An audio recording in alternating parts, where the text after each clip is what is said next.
अब इनको सपा विधानसभा से यहाँ पे इनको चुनावी टिकट मिला है, क्योंकि ये जात की निषाद जाति के, उनको सपा की तरफ से क्या सोच समझ के टिकट दिया। हमसे बात करें, मैडम आपका क्या मुद्दा है, किस तरीके से आप चुनाव लड़ रहे हैं यहाँ पे? एबी लाइव न्यूज़ का मैं धन्यवाद करती हूँ। आपने लिखा है कि खबर का सच आप तक। बहुत बहुत धन्यवाद पत्रकार महोदय, आप जैसे पत्रकारों का मैं धन्यवाद करती हूँ, कोटि कोटि नमन करती हूँ, क्योंकि आप लोग जो ज़मीनी हकीकत है वो डोर टू डोर पहुँचाने का काम करते हैं। सोशल मीडिया का ज़माना है, लोग देख लेते हैं। मैं आपका स्वागत करती हूँ। हाँ, ये बात सही है कि यहाँ 320 कैंपियरगंज विधानसभा से मैं सपा की प्रत्याशी हूँ और निषाद जो समाज की संख्या है वो बहुत ज़्यादा है यहाँ पर। और ऐसा नहीं है, मुझे सर्व समाज का प्यार, मोहब्बत, आशीर्वाद, स्नेह, साथ, सहयोग सब कुछ मिल रहा है, सर्व समाज का।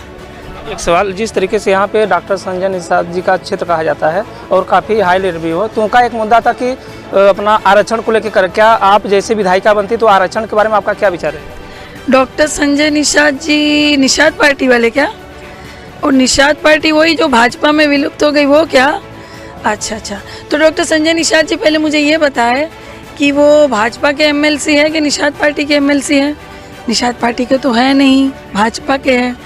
प्रवीण निषाद जी जो उनके सुपुत्र हैं वो मुझे बता दे, भाजपा पार्टी के सांसद है कि निषाद पार्टी के हैं? निषाद पार्टी के तो है नहीं, भाजपा के सांसद है। तो भोजन भरी थाली जो थी चुनाव चिन्ह वो कहाँ गायब हो गया? वो भोजन कौन डकार गया? घर भरी डकार गए।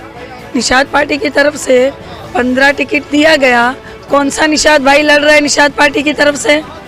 एक ही, और वो भी उनके सुपुत्र, वो भी उनके बेटे ही लड़ रहे हैं। तो कहाँ गए निषाद समाज का वो सहयोग और वो साथ, आशीर्वाद, प्यार जो संजय निषाद जी को मिला था? संजय निषाद जी ने अपने ही समाज को ठगने का काम किया। कहा था आरक्षण की सौगात देंगे, लखनऊ में जब गए थे क्या हुआ? मिली। आरक्षण की सौगात देनी होती है तो मिलती है। वो जुनून होना चाहिए, वो जोश होना चाहिए, वो लगन होना चाहिए, लेकिन ऐसा कुछ है नहीं। घर भर की राजनीति करते हैं। निषाद समाज जागरूक हो चुका है। नहीं, इनको पता अच्छी तरह से चल गया है कि संजय जी वो ठगने का काम किया। तो पूरा समाज मेरे साथ है, पूरा समाज मुझे मान सम्मान, सहयोग, आशीर्वाद, प्यार दे रहा है। अगर आप विधायिका बनती हैं सपा की तरफ से, तो आप निषादों को आरक्षण लेकर आपका क्या मुद्दा रहेगा? काहे नहीं देंगे निषादों को आरक्षण? उनका हक है। मुलायम सिंह यादव जी ने ही पहल की थी, आरक्षण दिए थे, पहल की थी। वो केंद्र में सरकार किसी और की थी तो वो अलग बात है कि मीरा कुमार जी ने फाइल दबा दी थी, बाकी आरक्षण की मांग वहाँ भी उठी थी। हमेशा अखिलेश यादव जी ने ही प्रयास किया है। और दूसरी बात यह है, निषादों का मान सम्मान भी समाजवादी पार्टी ने रखा है। हमारी माँ फूलन देवी जी, हमारी वीरांगना फूलन देवी जी को छुड़ाने का काम माननीय मुलायम सिंह यादव जी ने ही किया और 2 बार उनको संसद भेजने का काम किया, एक बार नहीं 2 बार। जी, आपको क्या लगा कि आपको राजनीतिक क्षेत्र में उतर के आप समाज का सुधार कर सकते हैं? देखिए, मैं समाज सेवी भी हूँ, मैं नेत्री हूँ, अभिनेत्री हूँ, कवित्री हूँ, तो समाज सेवी भी हूँ, सोशल एक्टिविस्ट भी हूँ।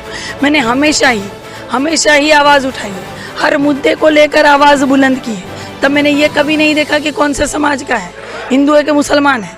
मैं किसी और की तरह हिंदू मुसलमान और पाकिस्तान हिंदुस्तान कभी नहीं करती हूँ। मुझे कभी समझ में नहीं आता कि ये महिला जो मुझसे मिलती है वो कौन से जाति धर्म की है। मैं सबसे मिलती हूँ, सारे युवाओं से मिलती हूँ।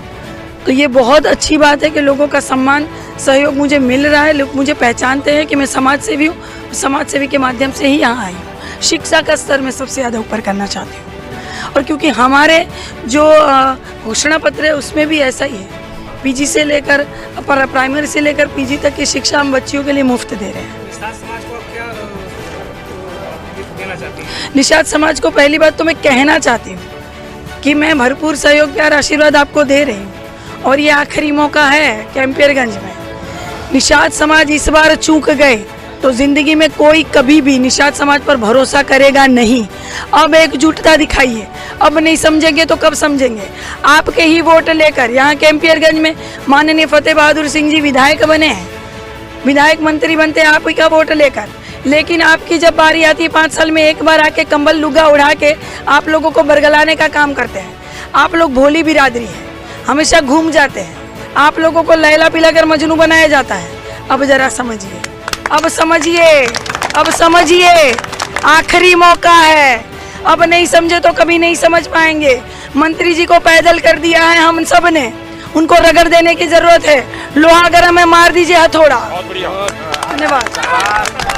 आपने देखा कि भी काजल जी ने कहा कि अपने समाज को सुधारने का पूरा प्रपोजल लेके आए। वो कहा कि अभी भी आपके पास वक्त है, आप समझ जाइए, क्योंकि अगर आप इस बार नहीं समझते हैं तो आप कभी भी नहीं समझ पाएंगे। मैं कैमरामैन अमरजीत के साथ Prem Kumar Nishad, AB live news.